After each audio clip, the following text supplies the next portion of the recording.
Hello दोस्तों, मेरा नाम है राजेश और आज जो मैं आपको कहानी सुनाने वाला हूँ ना, वो इतनी बड़ी बैंक डकैती है जिसे सुनने के बाद में ना आपके रोंगटे खड़े हो जाएंगे। तो बिना किसी देरी के शुरू करते हैं। किसी ने कुछ ही घंटों में बांग्लादेश बैंक से 81 मिलियन डॉलर चुरा लिए और ऐसा प्रतीत होता है कि उसने स्विफ्ट का उपयोग करने वाले अन्य बैंकों को भी निशाना बनाया है। अब ये कैसे घटित हुआ? जब मीडिया रिपोर्ट सामने आई, मतलब एक फरवरी का महीना था और एक बहुत शानदार बैंक हैक ने कुछ ही घंटों में बांग्लादेश बैंक के खातों से 81 मिलियन डॉलर उड़ा दिए। समाचार सुर्खियों में थे। एक टाइपो पर व्यंग किया गया जिसने हैकरों को पूरे 1 बिलियन डॉलर चुराने से रोक दिया। पिछले सप्ताह नई रिपोर्टों के साथ हंसी मजाक बंद हो गया कि हैकरों ने एक दूसरे बैंक और प्रोबेबली अन्य बैंकों पर हमला किया। हालांकि अधिकारी ये नहीं बताएंगे कि क्या वे डकैती भी उतनी ही सफल थी। बैंक हैक ट्रेडिशनल रूप से बैंक खाता धारकों, चाहे व्यक्तियों या छोटे व्यवसायों की लॉगिन क्रेडेंशियल चुराने पर ध्यान केंद्रित करते हैं। इस तरह सफलतापूर्वक अरबों की चोरी की गई है, लेकिन इस मामले में हैकर ने बैंकों को ही निशाना बनाया और उनके स्विफ्ट खातों को नष्ट करने पर कंसंट्रेट किया। इंटरनेशनल मनी ट्रांसफर सिस्टम, जिसका उपयोग बैंक प्रतिदिन अरबों डॉलर को आपस में ट्रांसफर करने के लिए करते हैं। जैसे जैसे इस बारे में विवरण सामने आते जा रहे हैं कि डकैतियां कैसे सामने आई, मतलब यहाँ तक तो आप सारी चीज़ें समझ गए कि कैसे डकैतियां हुई, कैसे इस बैंक को वो हुआ। अब ये जानते हैं कि स्विफ्ट का मतलब क्या होता है और इसका यूज़ क्यों किया जाता है, क्योंकि ये जानना सबसे ज़्यादा ज़रूरी है। स्विफ्ट का मतलब society for world wide interbank financial telecommunication है और यह एक संघ है जो दुनिया भर के सदस्य बैंकों के बीच संचार के लिए एक विश्वसनीय और बंद कंप्यूटर नेटवर्क ऑपरेट करता है। कंसोर्टियम, जो 1970 के दशक का है, बेल्जियम में स्थित है और इसकी देखरेख नेशनल बैंक ऑफ बेल्जियम और अमेरिकी federal reserve bank, bank of England, यूरोपीय central bank, bank of Japan के प्रतिनिधियों से बनी एक समिति करती है। और अन्य प्रमुख बैंक स्विफ्ट प्लेटफॉर्म पर लगभग 11,000 उपयोग करता है और ये प्रतिदिन लगभग 25 मिलियन कम्युनिकेशन प्रोसेस्ड करता है, जिनमें से अधिकांश मनी ट्रांसफर लेन देन है। स्विफ्ट का उपयोग करने वाले वित्तीय संस्थानों और ब्रोकरेज हाउसों के पास कोड होते हैं जो प्रत्येक संस्थान की पहचान करते हैं और साथ ही लेन देन को सर्टिफाइड और वेरीफाइड करने वाले क्रेडेंशियल भी होते हैं। तो अब यहाँ तक आप लोग समझ ही गए होंगे कि स्विफ्ट का यूज़ क्यों किया जाता है। तो आइए अब ये जानते हैं कि इस केस में क्या हुआ और कैसे इस घटना को अंजाम दिया गया। 4 फरवरी को अज्ञात हैकरों ने बांग्लादेश सेंट्रल बैंक के कर्मचारियों के स्विफ्ट क्रेडेंशियल का उपयोग करके federal reserve bank of New York को 3 दर्जन से अधिक धोखाधड़ी वाले मनी ट्रांसफर अनुरोध भेजे और बैंक से बांग्लादेश बैंक के लाखों फंड को फिलीपींस के बैंक खातों में ट्रांसफर करने के लिए कहा, जो हर जगह फैले हुए थे, श्रीलंका और एशिया के अन्य भागों में। हैकर्स 4 अलग अलग ट्रांसफर अनुरोधों के माध्यम से फिलीपींस में रिजल कमर्शियल बैंकिंग कॉरपोरेशन को 81 मिलियन डॉलर भेजने में कामयाब रहे और एक ही अनुरोध में पैन एशिया बैंकिंग को अतिरिक्त 20 मिलियन डॉलर भेजे गए। लेकिन बांग्लादेश अन्य लेन देन में 850 मिलियन रोकने में कामयाब रहा। 4 फरवरी को मनीला की रिजर्व शाखा में 4 खातों में 81 मिलियन डॉलर जमा किए गए थे।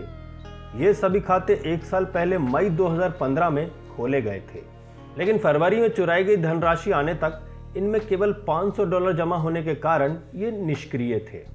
एक प्रिंटर त्रुटि ने बांग्लादेश बैंक को डकैती का पता लगाने में मदद की। बैंक का स्विफ्ट सिस्टम हर बार मनी ट्रांसफर अनुरोध के पूरा होने पर सेल्फ ड्राइव रूप से एक रिकॉर्ड प्रिंट करने के लिए कॉन्फ़िगर किया गया है। प्रिंटर 24 घंटे काम करता है ताकि जब कर्मचारी हर सुबह आए तो वो उन ट्रांसफर के लिए ट्रे की जांच करे जो रात भर में पुष्टि हो गए। लेकिन शुक्रवार 5 फरवरी की सुबह बैंक के निर्देशक को प्रिंटर ट्रे खाली मिली। जब बैंक कर्मियों ने मैन्युअल रूप से रिपोर्ट प्रिंट करने के लिए कोशिश की तो वो नहीं कर सके। स्विफ्ट नेटवर्क से जुड़ने वाले टर्मिनल पर सॉफ्टवेयर ने संकेत दिया कि एक महत्वपूर्ण सिस्टम फाइल गायब थी या बदल दी गई थी। जब अल्टीमेटली अगले दिन उनका सॉफ्टवेयर काम करने लगा और प्रिंटर रीस्टार्ट करने में सक्षम हुए तो दर्जनों सस्पिशियस ट्रांजैक्शन सामने आए। न्यूयॉर्क में फेड बैंक ने स्पष्ट रूप से दर्जनों ट्रांसफर आदेशों पर सवाल उठाते हुए बांग्लादेश बैंक को प्रश्न भेजे थे, लेकिन बांग्लादेश में किसी ने भी जवाब नहीं दिया था। बांग्लादेश में उस समय घबराहट फैल गई जब श्रमिकों ने यह पता लगाने की कोशिश की क्या कोई मनी ट्रांसफर हुआ है। उनके स्वयं के रिकॉर्ड सिस्टम से पता चला है कि उनके खाते में अभी तक कुछ भी डेबिट ही नहीं किया गया है और जो भी आदेश अभी भी पेंडिंग थे उन्हें रोक दिया गया है। उन्होंने स्विफ्ट और न्यूयॉर्क फेड से संपर्क किया, लेकिन हमलावरों ने अपनी डकैती का सही समय तय कर लिया था। क्योंकि ये न्यूयॉर्क में वीकेंड था, इसलिए वहां किसी ने भी उत्तर नहीं दिया। सोमवार तक ऐसा नहीं हुआ कि बांग्लादेश में बैंक कर्मचारियों को अल्टीमेटली पता चला कि 4 लेन देन में $101 मिलियन की राशि हुई थी। Bangladesh bank pan Asia banking से पहले ही प्राप्त 20 मिलियन को रद्द करने और उस पैसे को बांग्लादेश बैंक के न्यूयॉर्क फेड खाते में वापस भेजने में कामयाब रहा, लेकिन फिलीपींस में रिजर्व बैंक को दिए गए $81 मिलियन खत्म हो गए। इसे पहले ही कई खातों में जमा किया जा चुका था। कथित तौर पर फिलीपींस में कैसीनो से संबंधित और आगे की निकासी रोकने से पहले 5 और 9 फरवरी को इसमें से 68,000 को छोड़कर सभी निकाल लिए गए थे। रिजर्व बैंक शाखा के प्रबंधक इस बारे में जब पूछताछ की गई तो उन्होंने 9 तारीख को पैसे निकालने की अनुमति क्यों दी, जबकि उस दिन बांग्लादेश बैंक के पैसे रोकने का अनुरोध प्राप्त हुआ था। यदि मनी ट्रांसफर अनुरोधों में से एक टाइपो त्रुटि ना होती जिस पर न्यूयॉर्क में फेडरल रिजर्व बैंक का ध्यान गया, तो हैकरों ने तो और भी बहुत कुछ चुरा लिया होता। हैकरों ने स्पष्ट रूप से संकेत दिया था कि कम से कम एक ट्रांसफर शालिका फाउंडेशन को जाना चाहिए, लेकिन उन्होंने फाउंडेशन को फंडेशन के रूप में गलत लिखा। अब ये जानते हैं कि इस पूरे मामले में कितने बैंक अफेक्टेड हुए। कम से कम 2 या उससे ज़्यादा। स्विफ्ट ने पिछले सप्ताह सदस्यों को एक अलर्ट भेजा था जिसमें संकेत दिया गया था कि एशिया में एक दूसरे बैंक को इसी तरह के हमले में निशाना बनाया गया था और ग्राहक फर्मों में धोखाधड़ी के हाल ही में कुछ मामले हुए थे। अलर्ट ने एशिया में दूसरे बैंक की पहचान नहीं की, लेकिन वियतनाम में टी.एन. फोंग बैंक ने वीकेंड में राइटर्स को बताया कि पिछले साल की 4th क्वार्टर में उसने इसी तरह की स्विफ्ट हैक का सामना किया था और उसे रोक दिया था, जिसकी राशि लगभग 1.1 मिलियन थी। स्विफ्ट के एक प्रवक्ता ने वॉल स्ट्रीट जर्नल को बताया कि कुछ अन्य घटनाएं घटित हुई हैं, लेकिन उन्होंने इस बारे में विस्तार से नहीं बताया कि क्या अन्य बैंक में सफल डकैती हुई थी, बस अन्य प्रयास हुए थे। क्या हमलावरों ने स्विफ्ट से समझौता किया? इसका कोई प्रत्यक्ष नहीं है। स्विफ्ट के अनुसार उन्होंने वैध क्रेडेंशियल प्राप्त किए जिनका उपयोग बैंक स्विफ्ट पर मनी ट्रांसफर करने के लिए करते हैं, और फिर उन क्रेडेंशियल का उपयोग मनी ट्रांजैक्शन शुरू करने के लिए किया जैसे कि वैध कर्मचारी बैंक करते थे। उन्हें प्रमाण पत्र कैसे मिले ये स्पष्ट नहीं है। समाचार रिपोर्टों ने संकेत दिया कि अंदरूनी लोगों ने सहयोग किया होगा और हैकरों को क्रेडेंशियल प्रोवाइड किए होंगे। अन्य रिपोर्टों से संकेत मिलता है कि बांग्लादेश बैंक में लचर कंप्यूटर सुरक्षा प्रथाओं को दोष दिया गया था। बैंक ने कथित तौर पर अपने नेटवर्क पर फायरवॉल स्थापित नहीं किया था, जिससे संभावना बढ़ गई कि हैकर्स ने नेटवर्क में सेंध लगाई होगी और सिस्टम पर स्टोर्ड क्रेडेंशियल पाए होंगे। हैकर्स ने उनके ट्रैक को कैसे कवर किया? उन्होंने कर्मचारियों को धोखाधड़ी वाले लेन देन का तुरंत पता लगाने से रोकने के लिए बैंक नेटवर्क पर मैलवेयर इंस्टॉल किया। बांग्लादेश बैंक के मामले में मैलवेयर ने स्विफ्ट लेन देन को सेल्फ ड्राइव रूप में प्रिंट करने के लिए उपयोग किए जाने वाले सॉफ्टवेयर को नष्ट कर दिया। हैकरों ने इसे जनवरी में किसी समय बैंक के सिस्टम पर इंस्टॉल किया था। इससे कुछ समय पहले ही उन्होंने 4 फरवरी को फर्जी मनी ट्रांसफर शुरू किया था। वियतनाम में बैंक के मामले में कस्टम मैलवेयर ने एक PDF रीडर को टारगेट किया जिसका उपयोग बैंक स्विफ्ट मनी ट्रांसफर को रिकॉर्ड करने के लिए करता था। स्विफ्ट और न्यूयॉर्क टाइम के अनुसार मैलवेयर ने धोखाधड़ी वाले लेन देन से किसी भी निशान को हटाने के लिए स्पष्ट रूप से PDF रिपोर्टों में हेरफेर किया। अब आप सोच रहे होंगे कि मैलवेयर क्या होता है, तो आइए ये भी जानते हैं। मैलवेयर ओरेकल डेटाबेस को बदल देता है। BAE सिस्टम एम्प्लॉयड इंटेलिजेंस के शिव चेको का कहना है कि उनके संगठन द्वारा एक अज्ञात कोड शेयरिंग साइट से बरामद किया गया। मैलवेयर केवल बांग्लादेश बैंक पर हमला करने वाले द्वारा इस्तेमाल किए हमले कोड का हिस्सा प्रतीत होता है। उनका कहना है ये मैलवेयर एक व्यापक हमले के टूल किट का हिस्सा प्रतीत होता है और इसका इस्तेमाल हमलावरों ने ट्रैक को कवर करने के लिए किया गया होगा, क्योंकि उन्होंने ट्रांसफर करने के लिए जाली भुगतान निर्देश भेजे थे। इससे हमले का पता लगाने और प्रतिक्रिया देने में बाधा आती, जिसके बाद में मनी लॉन्ड्रिंग के लिए अधिक समय मिल जाता। सेफ चेको ने चेतावनी दी है कि इस हमले में इस्तेमाल किए गए मेलवेयर और संबंधित हमले में इक्विपमेंट सभी स्विफ्ट ग्राहकों के लिए खतरा बने हुए हैं। वे कहते हैं कि इक्विपमेंट अत्यधिक कॉन्फ़िगर करने योग्य है और सही पहुंच दिए जाने पर भविष्य में इसी तरह के हमलों के लिए पॉसिबली इसका इस्तेमाल किया जा सकता है।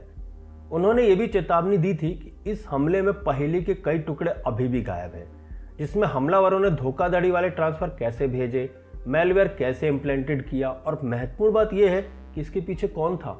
भले ही हैकरों ने स्विफ्ट नेटवर्क से समझौता नहीं किया हो, जैसे कि स्विफ्ट बैंक असुरक्षित थे, फिर भी ये ग्लोबल बैंकिंग प्रक्रिया के लिए बुरी खबर है।